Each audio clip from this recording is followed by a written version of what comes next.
আমি আপনাদেরকে আগের একটি ভিডিওতে বলেছিলাম আজকে আমাদের ঈদের দিন এই সন্ধ্যার সময় কি প্ল্যান আছে এই নিয়ে আমি আপনাদেরকে আরেকটা বলি। সো এই হলো আজকের প্ল্যান। আজকে আমরা সন্ধ্যার পর আমি আমার অর্ধাঙ্গিনীকে অফিস থেকে নিয়ে এসে গিয়েছিলাম মেলায় এবং গিয়েছিলাম আমরা টিচি চত্বর। এই নিয়ে থাকছে আজকের এই ভিডিওতে। সো এই পর্যন্ত আমার সাথেই থাকুন। হ্যালো ভিউয়ার্স, আসসালামু আলাইকুম। আমি এনামুল হক বিজয়, আবারও একটি নতুন ব্লগে আপনাদেরকে স্বাগতম। সো যারা যারা প্রতিনিয়ত আমার এই ভিডিওগুলো দেখেন তাদেরকে আমার পক্ষ থেকে অসংখ্য ধন্যবাদ, কারণ আপনারা ভিডিওগুলো দেখেন বিধায় আমি পরবর্তী ভিডিও করতে আনন্দিত এবং উৎসাহিত হই।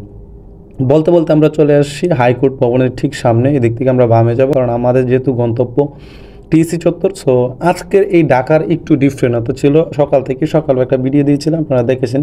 আজকের ঢাকা পুরোপুরি ফাঁকা ছিল, ঢাকায় কোনো প্রকার জ্যাম নেই। এবং তাছাড়া সবচেয়ে বড় বিষয়, এই ঢাকায় এই রাত্রেবেলা চলতে এত ভালো লাগতেছে। আপনি অন্য কোনো দিন যদি এই ঢাকা বিশ্ববিদ্যালয়ের রোডে ঢোকেন, তাহলে আপনি প্রথমত হাইকোর্ট ভবনের সামনে আপনাকে 2 থেকে 3 বার সিগনালে ট্রাফিক সিগন্যাল জ্যামে পড়তে হতো, কারণ সবচেয়ে বড় বিষয় এই জায়গাগুলো খুবই ব্যস্ত থাকে। তাছাড়া আমি বলতে চলে আসলাম ঢাকা বিশ্ববিদ্যালয়ের মেট্রো রেল স্টেশনের নিচে। আমাদের গন্তব্য টিইসি চত্বর।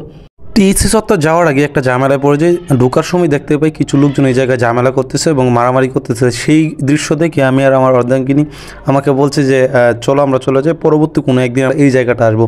সো ওর কথা মতো আমরা চলে আসলাম। আমরা চলে এসেছিলাম একটা মেলায়, আমার বাসার সামনে ঠিক মেলাটা হচ্ছে। সো এসেই দেখলাম কি সুন্দরভাবে সাজানো গোছানো। সো ও দেখি ইমপ্রেস হয়ে গেলো যে এত সুন্দর মেলা বাসার পাশে, কিন্তু আমি জানি না। সো আমি আমার ভাইকে বলেছিলাম চলো একটু চরকিতে উঠো, কিন্তু সে কোনো কিছুতে উঠতে রাজি হচ্ছে। ভূতের বাড়ি নামে একটা বিনোদন কেন্দ্র হয়েছিল, ওকে বলেছিলাম চলো এটার ভিতরে যাই, কিন্তু সে ঢুকবে না, নাসুর বান্দা। কারণ বলে আমি যদি একটা ভিতরে যাই তাহলে তুমি যখন ডিউটিতে যাবে, নাইট ডিউটি, তখন আমি ভয় পাবো। সো এই দিক দিয়ে নৌকার উপরে অনেকটা বলেছিলাম উঠতে, কিন্তু কোথাও উঠলো না। জাস্ট আমরা দেখলাম, এনজয় করলাম, তারপর আবার চলে আসলাম। আমরা যেহেতু জব করি, সো আমাদের আজকে দুজনের ডিউটি ছিল। সো যতই ডিউটি থাকুক, যতই কিছুই থাকুক, যেহেতু ঈদের একটা দিন, এত সুন্দর একটা দিন, আমরা চাই না বসে বসে কাটাতে। আমায় সারাদিন না ঘুমিয়ে আমরাও চেষ্টা করি সাধ্যমতো সময় মতো একটু ঘোরার জন্য, তাই আমরা করেছি। সো আপনারা যারা যারা এই দিনগুলো ঘুমিয়ে কাটান, ঘুমিয়ে না কাটিয়ে বাইরে এনজয় করুন। আজকের মতো বিদায় নিচ্ছি, দেখা হবে পরবর্তী ভিডিওতে। ভালো থাকুন, সুস্থ থাকুন, আল্লাহ হাফেজ।